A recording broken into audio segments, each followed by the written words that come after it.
pépère. Allez, Luigi sur le plateau. Oh là là là là là, oh là là là là là là, quelle image. La joie du pistolero à l'arrivée.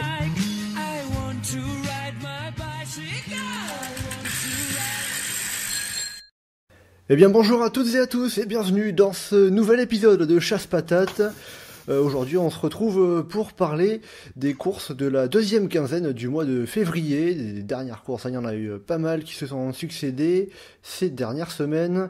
Et pour parler de cela, je suis avec Théo. Salut Théo. Salut à tous. Et j'accueille également Raphaël. Salut Raphaël. Salut. Et on est également avec Anselme. Salut Anselme. Salut tout le monde. Très bien. Alors, on va commencer par un petit tour rapide des courses. On va pas évoquer en détail toutes les courses, puisqu'il y en avait quand même pas mal, un certain nombre. On va commencer par le Tour d'Andalousie, qui s'est déroulé du 20 au 24 février et remporté par Jakob Fuglsang devant Jon Izagirre, un doublé de l'équipe Astana, qui aurait même été un triplé avec la 4e place de Pello Bilbao. Mais Steven Kruijswijk est venu prendre la 3e place. Bon voilà, on a pu voir quand même un Tim Wellens assez en forme, qui a remporté 2 étapes, dont le contre-la-montre. Mais sur l'étape véritablement difficile qui a été remportée par Simon Yates d'ailleurs, le Belge a failli et c'est Jakob Fuglsang qui a repris la tête du classement général. Et on signalera également les 2 victoires d'étape au sprint de Matteo Trentin. Et une autre course en février à Souris aux coureurs d'Astana. Il y en a eu les coureurs d'Astana qui sont en forme décidément ce début de saison.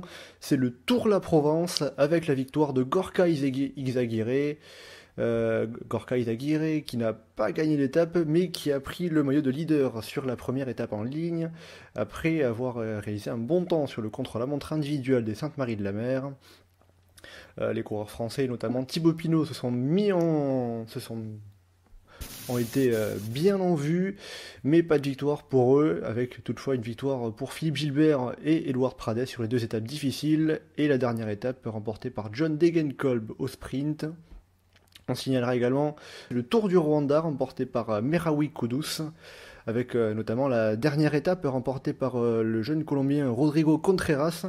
Et si on continue avec les victoires de l'équipe Astana, on va pas oublier non plus le Tour d'Oman, remporté par le champion du Kazakhstan, Alexei Lutsenko, qui remporte l'épreuve pour la 2e année consécutive.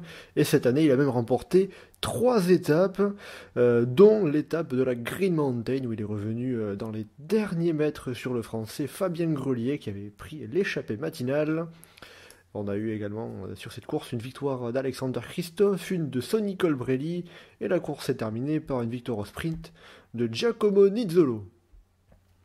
On va parler donc à présent, je vous propose du Tour d'Algarve. Le Tour d'Algarve remporté par un jeune coureur également, néo-pro Tadej Pogačar. Tadej Pogačar qui remporte le classement général devant Søren Kragh Andersen et Wouter Poels.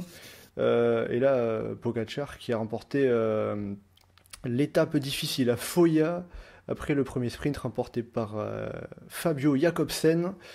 Alors, je vais m'arrêter sur cette course, sur ce tour d'Algarve, parce qu'il me semble que vous aviez un petit mot à dire, les gars, à propos de Pogačar.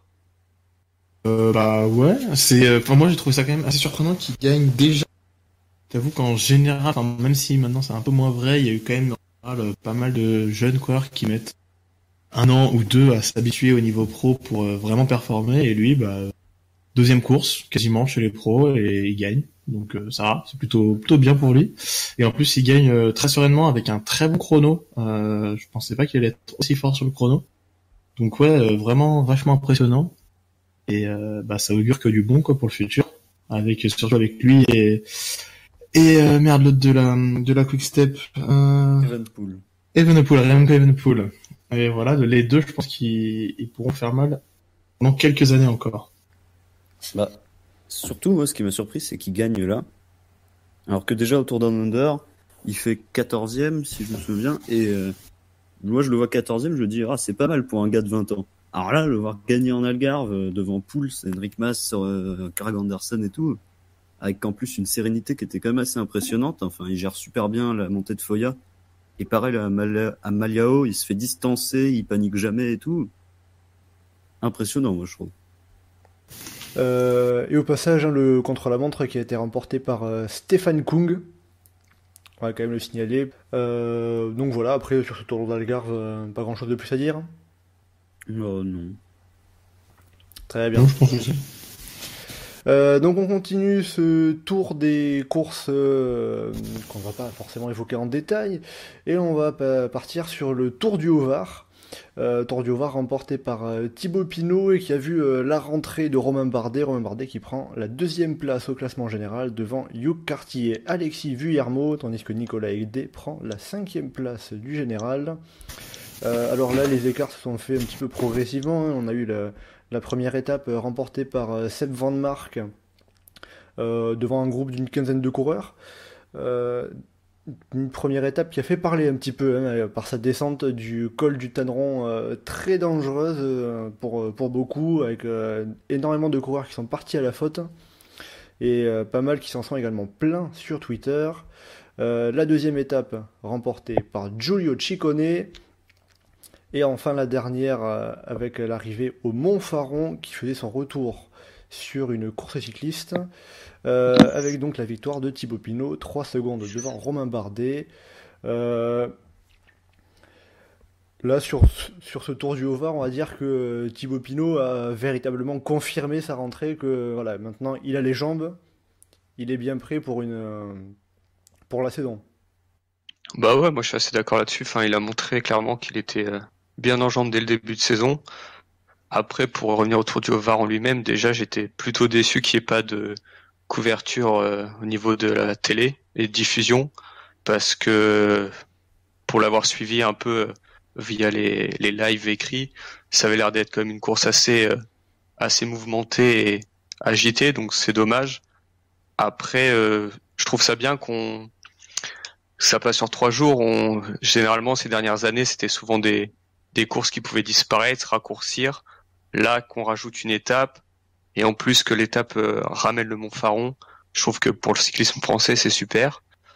Donc il y a ça. Après, sur la course, on a pu voir Seb Van Mark gagner enfin.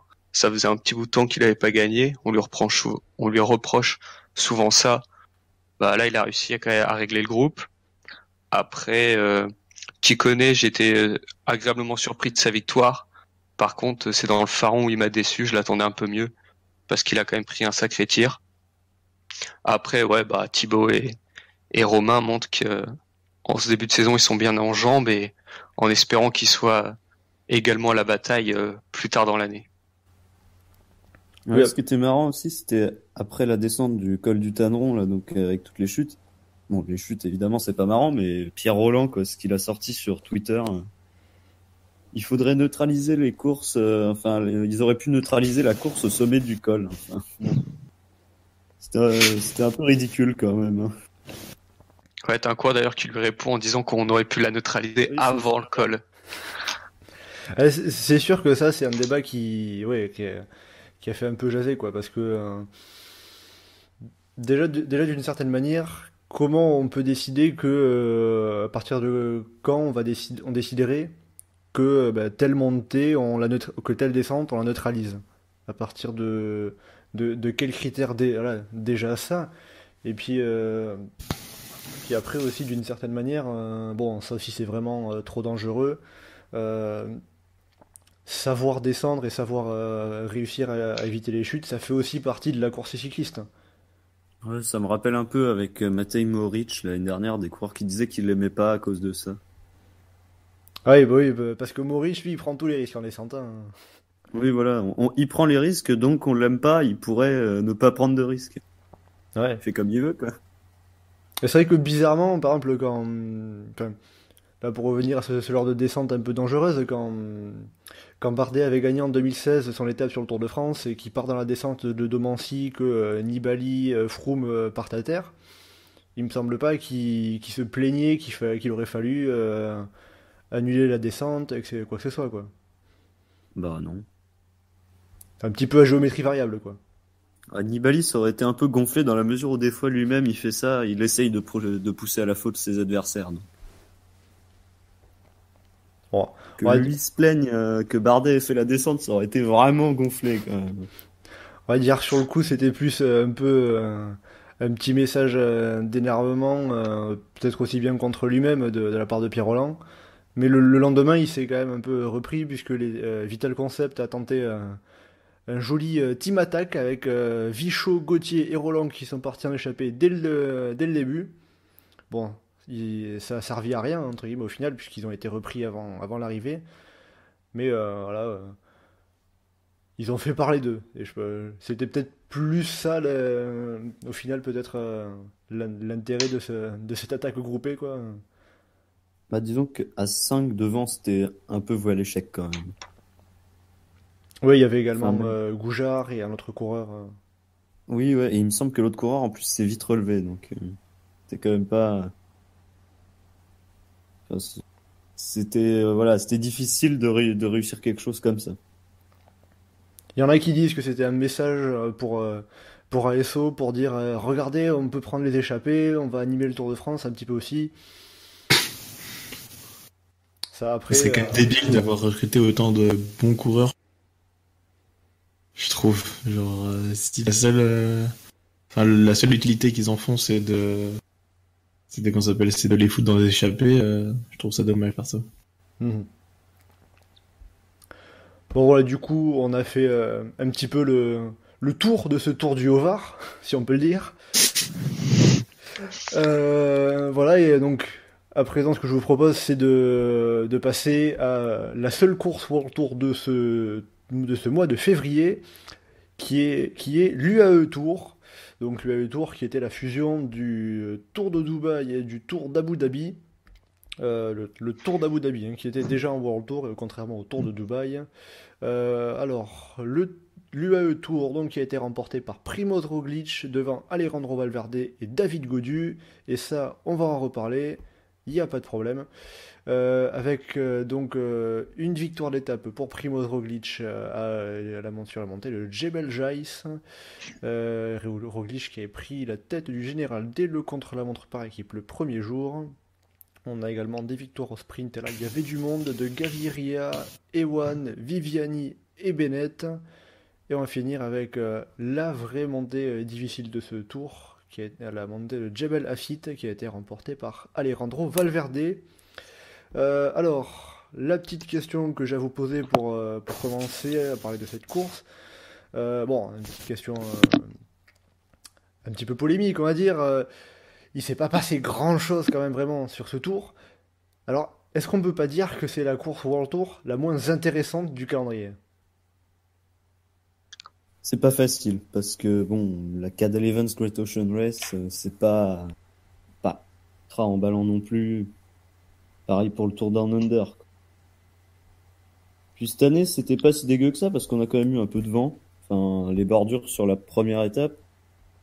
Donc bon, c'est sûr le parcours est pas ultra emballant, mais en même temps, quand on voit le potentiel du pays, enfin même pas, oui, il y a rien à faire dans ces présentations. Badneos, il propose tout le temps des parcours fictifs. Bah là, il a proposé une course de côte en plus et c'est tout. Donc bon. Ah oui, c'est sûr qu'il n'y a pas un grand potentiel pour apporter une course intéressante, quoi. Voilà, ça peut difficilement être intéressant à part s'il y a vraiment du vent, quoi. Oui, encore c'est vrai que le vent aux Émirats Arabes Unis, on l'a pas trop eu. C'est quelque chose qu'on avait beaucoup au Qatar quand le Tour du Qatar existait. Et Ah, c'est ça vrai que c'était bien. Oui. là, pour le coup, le Tour du Qatar était intéressant pour ce point-là, notamment pour les coureurs flandriens, par exemple. Mais bon, là voilà, la seule étape qui a pu être un peu intéressante, c'est celle remportée par Valverde. Sinon, on a 3 sprints, plus le sprint en boss remporté par Ewan, et la montée autoroute ultra chiante de Jebel Jais. Ouais, et puis c'est vrai que c'est terrible parce que la seule course du Moyen-Orient qui est en World Tour, c'est vraiment la moins intéressante, quoi. C'est ça qui est dommage. Parce que le Tour du Qatar, c'est vrai que c'était assez intéressant comme préparation pour les Flandriens, parce qu'il y avait un contre-la-montre individuel, des fois un contre-la-montre par équipe, et souvent du vent, donc des bordures. Tour d'Oman, il y a des étapes assez variées, et cette année en plus il y avait du vent, je trouve que c'était plutôt sympa. C'est pas diffusé malheureusement. Et Tour des Émirats ou d'Abu Dhabi comme c'était avant, on s'ennuie quoi. Et c'est celle qui est en World Tour, donc pas de chance. Après, moi, je suis pas trop d'accord avec vous là-dessus parce que déjà de base, je pense que les courses comme Gangxi ou le Tour de Turquie, comme il est placé aujourd'hui, sont bien pires niveau là. Et puis quand on regarde rien que pour le plateau de sprinter, cette course elle est intéressante parce que quand on regarde l'arrivée de la deuxième étape, je crois, ou de la première en ligne, on a Viviani, Gaviria, Bennett sur la même ligne au sprint, ça arrive pas souvent et ça permet aux sprinters de se tester face à de la vraie concurrence. Et c'est en ce point-là où je pense qu'il pourrait prendre la place de Feu Tour du Qatar, où c'était vraiment le test de début de saison pour les sprinters, voir où ils en étaient par rapport à la concurrence et pouvoir vraiment se tester sur un terrain propice. Après, c'est sûr que pour tout ce qui est de la montée, c'est beaucoup plus limité. Autant comme Djebel Efat, c'est intéressant, il y a eu des écarts. Et d'ailleurs, la montée de Valverde, elle est juste parfaite. Pour moi, c'est une des plus belles montées. Il gère parfaitement. C'est à montrer dans les écoles de cyclisme, comme on pourrait dire. C'est vraiment le top. Autant Jebel Jaïs, là, c'est 2+ qui fait toute la montée et puis un sprint. Donc ouais, là-dessus, c'est pas top. Après, moi, j'étais super surpris par Ewan, qui va gagner donc sur l'étape, on va dire de vallon, parce que c'était une plus petite montée, et je l'attendais pas à ce niveau sur un sprint en boss, donc c'est pas mal. Après, le petit bémol, c'est qu'il a été plus en retrait sur les sprints plats. Ce qui est bien avec c'est une étape de plat avec un sprint en boss quand même. Oui, ouais, avec un mur de 15% sur 200 mètres quand même. Sur 200 mètres. Voilà. C'est vrai que ça va, il y avait deux trois petites côtes avant. Ouais, ça monte un petit peu. Que ça. C'est vrai quand même ressemble. Si tu regardes sur cette arrivée, tu dis Ewan et c'est une surprise. Tu regardes derrière, t'as Moschetti deuxième, ça aussi c'est une surprise. Jorigui quatrième, ça aussi c'est une surprise. Ouais, mais après, c'est Roglic qui fait 3, il y a des écarts. Ça s'attend à avoir des gars plus puncher sprinter que pure sprinter comme Ewan. En même temps, Viviani, il me semble, l'année dernière, il avait fait un truc pas dégueu dessus. Non, mais c'est pareil, parce qu'elle ressemble un peu à l'étape qu'il y avait sur le Tour de Dubaï, qui avait dû gagner, c'est la même. Qui avait gagné Lobato ou Colbrelli ces dernières années. Donc, un sprinter peut, mais je m'attendais pas à voir Ewan là. Surtout qu'en plus, il me semble que le final a été un peu mouvementé, et l'étape avait été, il y a eu des chutes, je crois. Oui, il y a le final qui est mouvementé parce qu'il y a des chutes et c'est pour ça, il y a Godu là qui se prend 30 et repêché. Ouais, c'est ça. Valverde aussi qui est pris dans la chute et qui revient. Justement, tiens, David Godu, c'est sa première course de référence en World Tour, on peut dire, puisque avec sa 3e place, il s'est très bien comporté à l'arrivée à Jebel Afet, et il prend également encore la 3e place sur l'autre course de côte. Est-ce que c'est j'ai dit c'est la première course de référence en World Tour. Est-ce que il peut construire pour le futur à partir de ça, selon vous? Moi, je dirais que oui. La France, là, on voit qu'il progresse en fait d'année en année. Je dirais que quand il était arrivé en 2007, il est arrivé en 2016, mais 2007, il a vraiment commencé à faire une saison complète. On voyait qu'il était très bon, mais ses résultats n'étaient pas ouf, à part sur les courses françaises, genre Tour de l'Ain.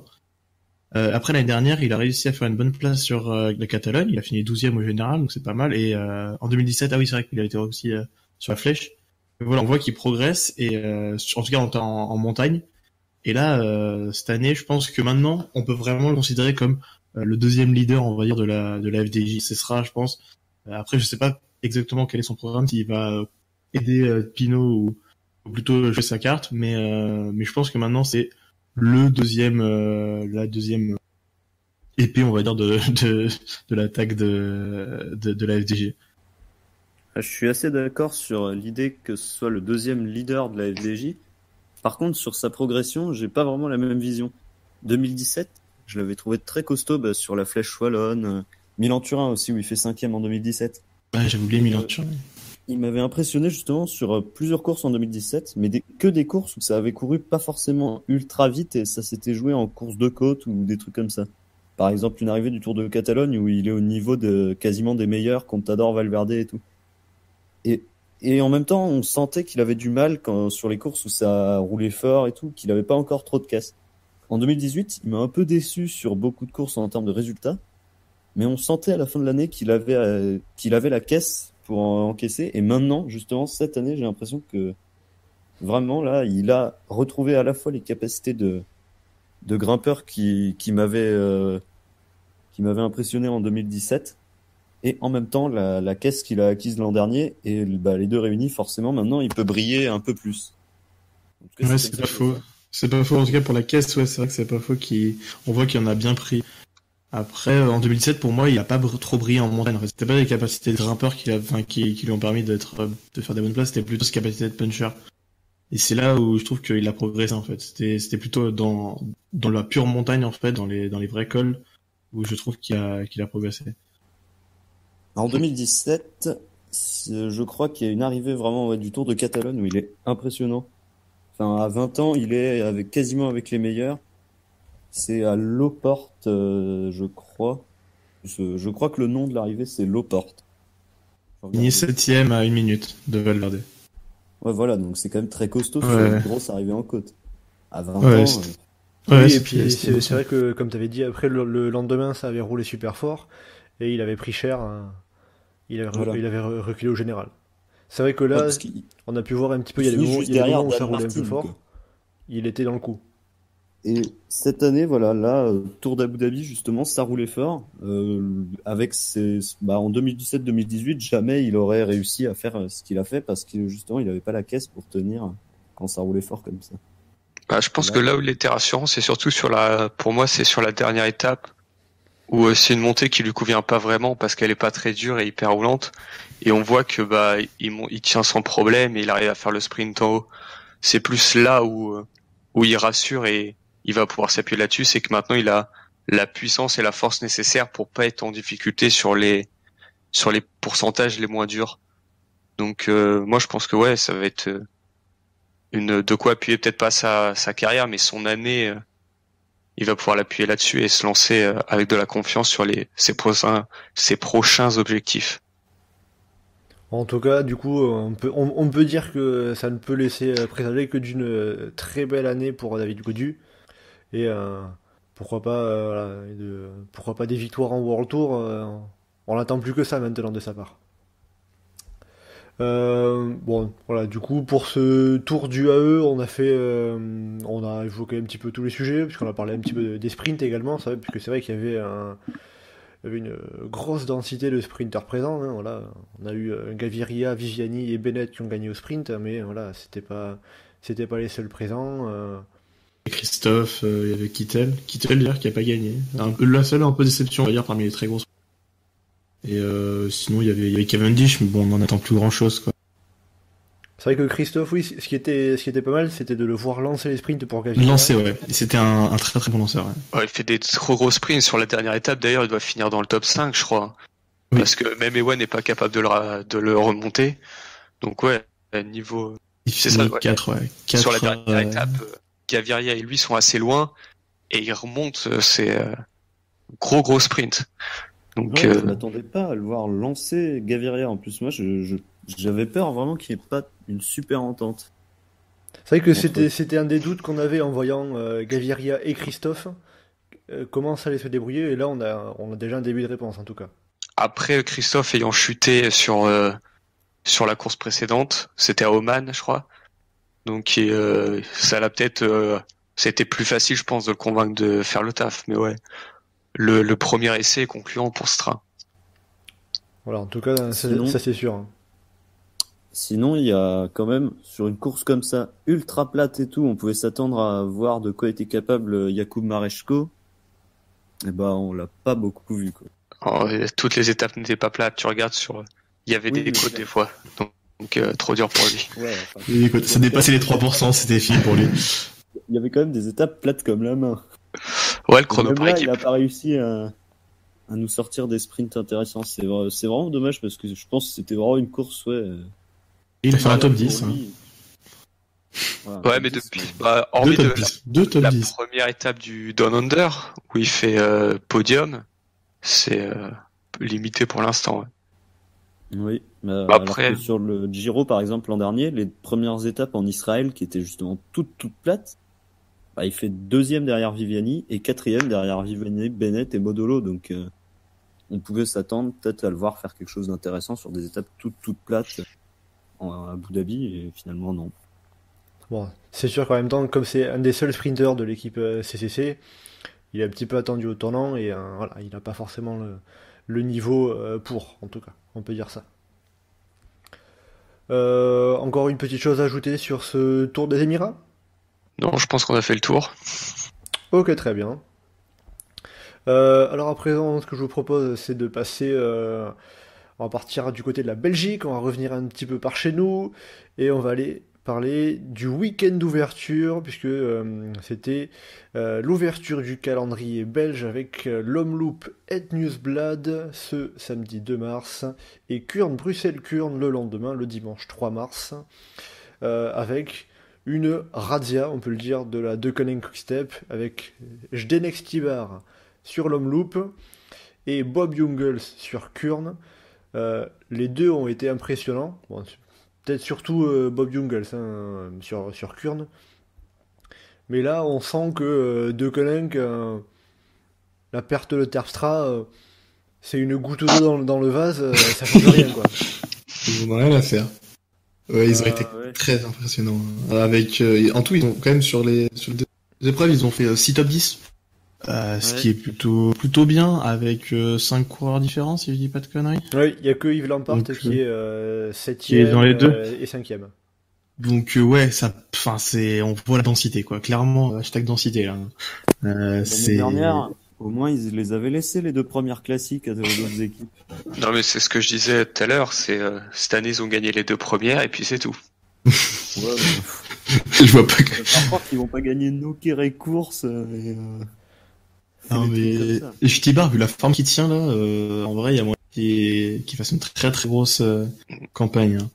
Ouais, puis Gilbert dans les grands rendez-vous, il sera fort. Hein. Gilbert, il se manque pas. Il sera fort et en plus, il est capable de se mettre au service si il en a un autre qui est plus fort. Ce qui est assez rare. Alors que par exemple, Stibar, je vois mal faire ça. Clairement. Oui, et puis bon, les classiques, c'est pas que les Flandriennes, quoi. Il y aura aussi Alaphilippe sur les Ardennaises. Ouais, mais il y a Valverde sur les Ardennaises. Valverde, il va bien falloir qu'il devienne un peu moins bon un jour. Hein. Et Valverde qui veut aussi gagner le Tour des Flandres. Donc non, Oui. Quick-Step, ils sont finis. Allez. Il va gagner Milan-San Remo aussi. Ouais, bah non, mais il va tout gagner, moi je vous le dis. Et Les 5 monuments la même année. Allez hop.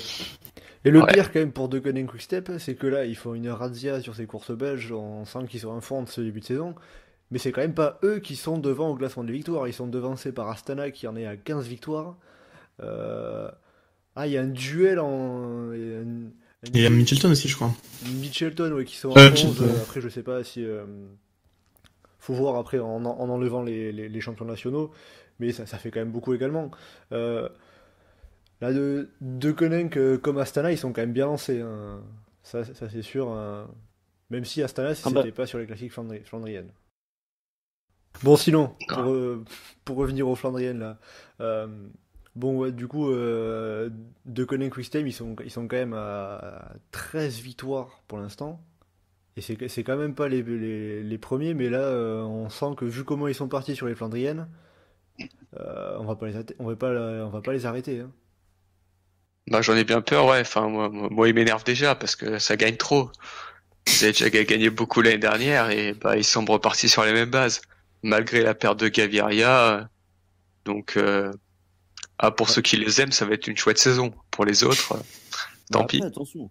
Parce que quand tu rases Sagan et son équipe Bora, qui est quand même... Enfin, c'est pas une équipe dégueu non plus, la Bora, pour les Flandriens. Bora, ça dépend des moments. Sagan, il est un peu tout seul. Hein.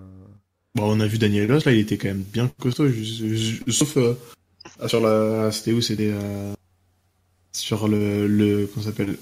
Le cap le mur de Gramont. Oui, ouais, il s'est un peu effondré là à ce moment-là. Mais à part ça, il était... en tout cas, il avait l'air facile. Après, entre avoir l'air et l'être, il y a Il y a un gros gap, Ouais, parce mais qu'il y en a qui ont tout le temps l'air facile, donc. c'est ça. Il y en a qui ont tout le temps l'air en difficulté. Genre, Willens, j'ai du mal à chaque fois à le voir bien. Je pensais pas du tout qu'il allait tenir. Parce qu'il remue ses épaules et bah, ça passe. Ouais, bah, par exemple, dans le genre Kreuzvak, il bouge rien du tout, t'as tout le temps l'impression qu'il est pareil. Oui, à lui, oui. Clairement. Mais... Ouais, après, quand tu auras Sagan, ce sera pas la même chose. Après, je pense que Sagan, justement, ça les oblige à attaquer d'encore plus loin. Ouais, et puis le truc, c'est que Sagan, enfin, face à Lampard, Gilbert, Stibar, même Jungels, il y a un moment, il finira par céder. Hein. Donc, Bah, sauf s'il fait comme l'année dernière, c'est par exemple sur Paris-Roubaix, c'est-à-dire son équipe, elle impose un très très gros rythme, ils se relaient les uns après les autres, et ils essayent de tout étouffer, et au bout d'un moment, bah, tout le monde est mort, et Sagan, c'est le seul qu'on a encore sous la pédale. ouais. Après, bah d'ailleurs, c'est Drucker qui fait un bon home loop. Parce qu'il fait 6ème et règle le sprint du gros groupe derrière. Ouais, tout à fait, ouais. Donc, ouais, ils sont... Et il a Pour moi, maintenu, c'est mais quand il a profité aussi de Hoss parce que Hoss, quand il s'est fait lâcher et qu'il s'est fait reprendre par le groupe derrière, c'est lui qui a commencé à rouler et qui. Donc, encore un gros travail, quoi, je dirais. Ah, après, j'ai pas vu Vraiment, la course, moi, donc je peux pas. Enfin, Ouais, bah, Hoss, moi, en tout cas, il m'a impressionné quand même. Même s'il a déjà, pas réussi à tenir la roue. déjà, il y a 2 ans, il avait fait du gros taf pour Van Avermaet sur Roubaix, donc on sait que c'est un allié précieux pour dans une course. Clairement. Après, on a vu aussi une course, notamment sur l'Homme Loop, une course extrêmement animée, avec là, par exemple, on a un groupe de 5, Stibar, Van Avermaet, Wellens, Lutsenko et Tuns, aussi la surprise également, qui finissent devant. Mais il y a eu pas mal d'attaques, ça a beaucoup bougé, même un coureur comme Nassen, au final, a fait la course. Ouais, bah, ils ont été, il y avait des coups depuis 85 km. Ah, mais les AG2R, ils étaient placés quand il y avait des coups. Ça, c'était Oui. incroyable, quand même. Bah, oui, clairement. Mais en vrai, ouais, bah, de toute façon, il y avait le gros groupe, là, de 10-15 personnes, et, bah, il y avait il y avait et NSN qui était dedans, Et Vandenberg, ils étaient deux. et Vandenberg aussi? Non, après, Ouais, ça, c'était au début, à un c'était sur le moment, il y premier avait coup, les deux. non? Ça, c'était sur le premier coup, c'était sur le coup, il y avait Stibar à 80 km, non? Ah, peut-être. Peut-être Parce bien. qu'après, au moment de la chute de Benoît, c'est Ah oui. NSN et Bdilé qui se font ralentir. Je crois qu'il y avait Vandenberg encore. Et du coup, oui, d'ailleurs, la chute de Benoît qui a bien, bah, enterré un paquet je pense, de coureurs. Enfin, les chances de victoire de quelques coureurs. Bah, c'est c'est la chute de Benoît qui fait partir les 5 de devant, quand même. Bah, en gros, ils étaient, je pense que alors, le truc, c'est qu'il y en a quand même quelques-uns qui étaient derrière Benoît et qui ont réussi à revenir sur le groupe. Donc après, ça dépendait des personnes, je pense. Enfin, ça dépendait de leur niveau, on va dire. Mais je pense qu'il y en a qui auraient pu faire un meilleur résultat s'il n'y avait pas eu la chute, clairement. Hein. Parce que en fait, ils ont vu un écart de genre 20, 30, 40 mètres et ils se sont dit putain, et ils ont déjà pu revenir, quoi. Bon, après, pour finir sur ce week-end d'ouverture, on va quand même signaler la belle perf aussi de Florian Sénéchal qui grimpe un petit peu dans la hiérarchie de Koenig Quick-Step, puisqu'il a pris la 6ème place sur Kurn, Bruxelles-Kurn. On peut espérer le voir un peu plus à l'initiative cette saison, également les saisons prochaines. C'est un coureur qui, lui, risque fortement de bénéficier du départ de Niki Terpstra. Bah, déjà, je pense qu'il va briller sur les courses qui arrivent, là, enfin, les espèces de petites classiques belges, les points et les HC. Oui, les semi-classiques parce belges. qu'il y Ouais. est souvent aligné. Le Samin, Nokere Course, toutes ces courses-là. Enfin, il y en a plein, hein. Je les ai pas toutes en tête. Il doit y avoir la Handzam classique, le Tour de la Flandre occidentale. Hein. Voilà, tout ça. Là, je pense, il peut en gagner même une ou deux, pourquoi pas. On va voir. Bah, le truc, c'est surtout qu'avec le départ de Terpstra, je pense que Stibar pourrait être plus amené à partir, et du coup, dans le rôle du second couteau, il y a une place à prendre, et Sénéchal peut être celle-là, surtout s'il y a un petit groupe, avec sa pointe de vitesse, il peut tirer son épingle du jeu. Donc, je pense... J'aimerais bien voir aussi la progression de Cavagna sur les classiques flamandes. Mais Ouais, la dernière, il gagne Il gagne à travers la Flandre occidentale l'année dernière. Ouais, c'est vrai. Mais le problème, c'est l'effectif de Quick-Step. C'est un avantage et un inconvénient pour les coureurs. Un effectif aussi dense sur les classiques. Bah, c'est quand même pas trop mal parce que Quick-Step, on peut leur reprocher pas mal de choses, mais ils font quand même beaucoup leurs coureurs. Et ils ont des stratégies qui sont assez offensives sur les classiques flandriennes. Je pense que Senchal, il a sa chance. Après, c'est clairement pas la solution numéro 1 pour Quick-Step.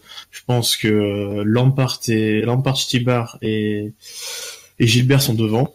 Et que après lui, il joue l'équipier pour eux et il peut jouer sa chance s'il part dans un bon coup, quoi. Mais je le vois plus comme ça, moi. Genre pour l'instant, il reste encore équipier avant tout. Bah même Bob Bugles pourrait être devant lui.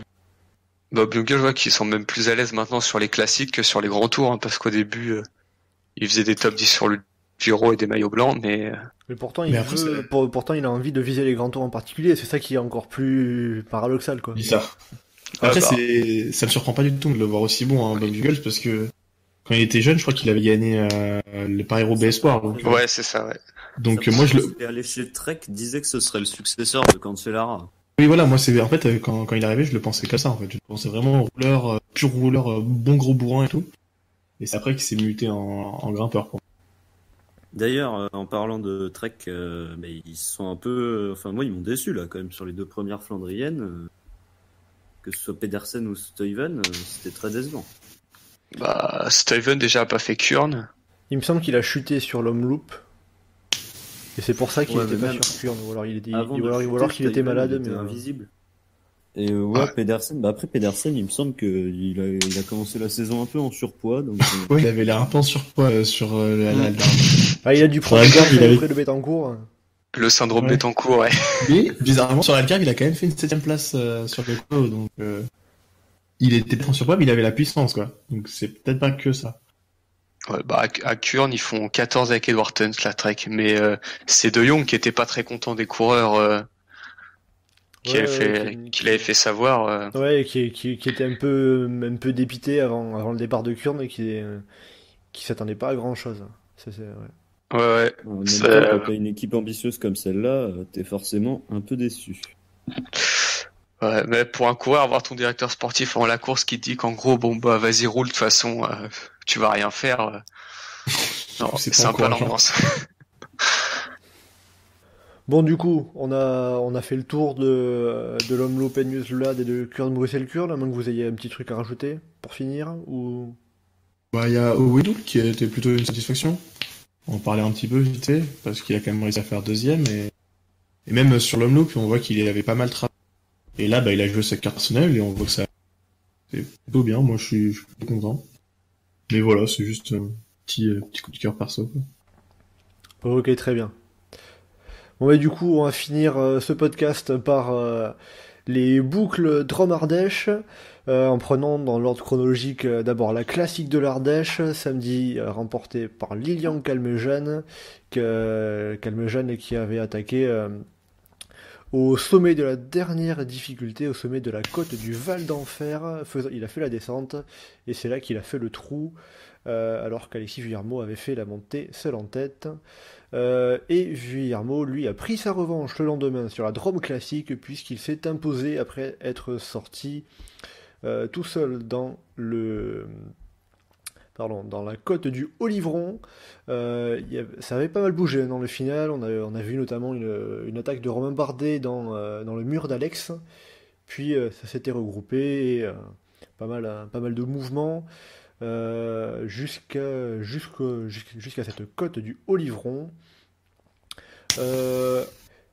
Et justement, la victoire d'Alexis Vuillermoz, c'était la première victoire d'AG2R La Mondiale cette saison. Est-ce qu'on peut dire que ça va faire un petit peu un déclic pour l'équipe savoyarde, puisque, j'ai envie de dire, moi, quand je voyais Romain Bardet à certains moments de la course, il regardait un coureur partir et de suite il se tournait derrière. Il y avait peut-être un petit manque de confiance, et peut-être que là, la machine va arriver vraiment à s'enclencher. Je sais pas si c'était un manque de confiance, parce que généralement, enfin, il y a toujours, c'est pareil sur toutes les courses, il y a toujours le gars qui va se retourner et puis laisser partir.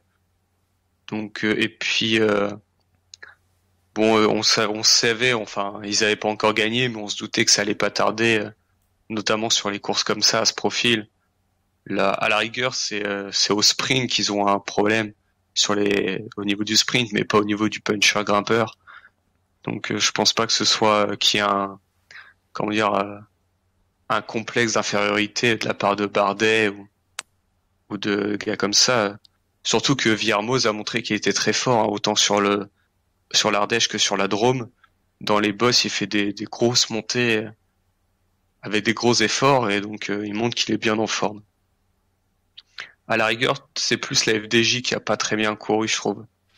Notamment sur l'Ardèche, quand il laisse partir Calmejane, c'est pas très intelligent de leur part. Ouais, ça c'est assez mal joué. Par contre, sur la Drôme, je trouve pas qu'il court spécialement mal. Je trouve plutôt que c'est Madouas qui fait pas mal d'efforts parasites et surtout qui est mal placé au pied du Haut-Livron.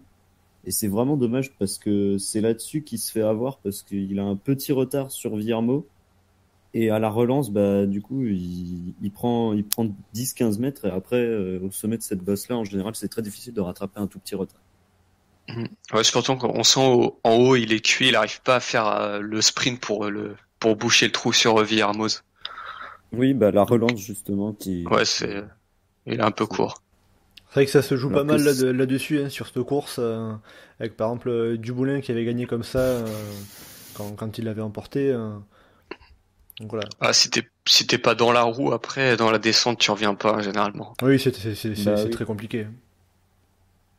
Et je pense que s'il est placé, justement, juste dans la roue de Seigle au pied, bah, donc 10 mètres 10 mètres mieux que son réel placement, il a pas ce petit retard sur Villermo en haut qui lui est fatal. Après, je pense que Villermoz a quand même un peu plus d'explosivité aujourd'hui que Madoua, et que ça peut en réagissant pas tout de suite, de toute manière, il était un peu... Bah, on sent qu'il essaye de le suivre mais qu'il toxine un peu sur le sommet. Ouais. Après, Madouas le reconnaissait lui-même, hein, il a dit après la course, hein, de toute façon, Villermo c'est un des meilleurs coureurs du monde sur ce type de course, et donc c'était quand même très compliqué. Donc je sais pas si le fait qu'il aurait été directement dans sa roue au pied aurait changé grand-chose. Mais pour moi, ils ont pas particulièrement mal couru, si ce n'est le fait que peut-être Madouas a fait un peu trop d'efforts auparavant. Mais l'équipe par contre qui est vraiment passée au travers sur cette Drôme classique, c'est Direct Energy. La veille, Calmejane il fait un super numéro. On va le se faire avoir à la fin. Là voilà, Calmejane il tente dans une démontée, il se fait reprendre et après ils disparaissent. Il se fait avoir au moment où il y a la cassure juste après le mur d'Alex, là quand tout le monde attaque chacun son tour et que tout le monde va se chercher. Au bout d'un moment, t'as un petit groupe de 10-12 coureurs qui part et il se fait avoir à ce moment-là, Calmejane. Alors que Jonathan Hiver, il est dans le bon coup, mais oui, c'est bête de s'être fait avoir comme ça. Non mais oui, enfin clairement c'est pas... Il doit être dans le bon groupe, hein, parce que quand on voit qui y a dans le bon groupe, normalement il y a sa place. Hein. Même des gars Tous comme... les meilleurs sont dans le bon groupe. Ouais, mais même, enfin à côté t'as des gars comme Matteo Bussato, il y avait aussi Alo Yakin, tout ça. Enfin, normalement Calmejane il leur est supérieur et il doit être avec eux. Après, c'est certainement aussi une suite d'efforts qu'il a fait, hein, une suite d'efforts qu'il a fait, qui a fait que il pouvait pas réagir directement et quand il s'est rendu compte que c'était trop tard, ben c'était trop tard. Ouais, mais après même un gars comme le Neri là qui a attaqué, enfin qui a fait pas mal d'efforts là sur le replat, il a réussi à suivre, donc après c'est peut-être il a mal lu le truc. Calmejane, mais bon, après il avait gagné la veille, donc oui, ça va. Je pense ça va, il avait moins de pression. Voilà. En tout cas, je pense qu'il va pas ressortir de ce week-end déçu parce que c'est vrai que la veille, il part vraiment comme il faut quoi. Ouais. Il part au sommet, il part au début de la descente. On se dit ils vont quand même le suivre, mais non. C'est pas, non, c'est sur les fins, c'est sur les replats quand il part derrière Villermoz. Oui, c'est sur le replat. C'est ça. Ouais. C'est sur le replat. Il part derrière Villermoz, Ouais. il le mange et Mm. c'est les FDJ derrière qui se regardent. Ouais, et voilà. C'est Il me semble que Pinot, par exemple, avait essayé de le suivre, mais je crois que Pinot ouais, bah, se sentait pas très bien. ça s'est vite relevé, quoi. Mm. Bah, d'ailleurs, après, il roule pour Madoua sur Oui, le oui. sprint. Donc, non, sinon, on peut souligner que Barguil rassure un peu sur la Drôme. Bah, c'est exactement ce que je voulais dire.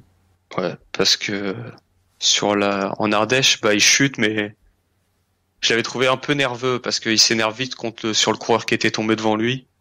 Ouais. Donc, on le sentait pas serein, donc j'imagine que ça va un peu le rassurer quand même ce résultat. Oui, après, je pense que ce qui le rassurera vraiment, ça sera une victoire, parce que quand on voit le début de saison d'ensemble de son équipe Arkea Samsic, c'est c'est pas fantastique non plus, quoi. Ouais, après, il y a quand même des motifs de satisfaction avec Gisbert, cinquième à Oman, tout ça, mais Oui, ça voilà. c'est vrai que comparé aux autres pour la course à la wildcard, ils sont un peu en retrait. Bon, très bien. Est-ce que Mais vous sinon, avez Visconti- quelque chose à rajouter Bah, sur ces deux courses? Visconti qui fait 5e, je m'y attendais pas trop, quoi. Bah, Enfin, sur globalement, cette course-là. Après, il a le niveau des gars qui sont autour de lui, hein.